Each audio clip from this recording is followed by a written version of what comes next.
पुण्यातील निलंबित तहसीलदार सूर्यकांत येवलेंना अटकपूर्व जामीन मंजूर झाला। पुण्याच्या बोपोडीतील जमीन गैरव्यवहार प्रकरणी त्यांना हा अटकपूर्व जामीन मिळालाय। दरम्यान पार्थ पवारांच्या कंपनीशी संबंधित मुंढवा जमीन व्यवहार प्रकरणातही येवलेंवर आरोप असून त्या प्रकरणी त्यांच्यावर गुन्हा दाखल झालाय।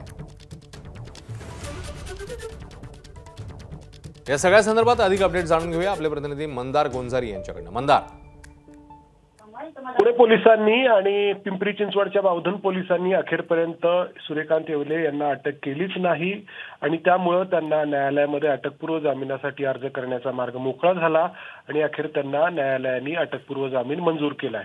त्यामुळे या प्रकरणातले जे इतर आरोपी आहेत, मुंढवा प्रकरणातल्या जमिनीमध्ये अमिडिया कंपनीचे जे दिग्विजय पाटील आहेत, पार्थ पवार यांचे मामे भाऊ किंवा शीतल तेजवणे असतील, यांना देखील असाच अटकपूर्व जामीन मिळण्याची संधी या निमित्ताने मिळणार आहे आणि त्यामुळे पोलिसांना खरंच या प्रकरणामध्ये कारवाई करायची आहे का हा प्रश्न उपस्थित होतोय।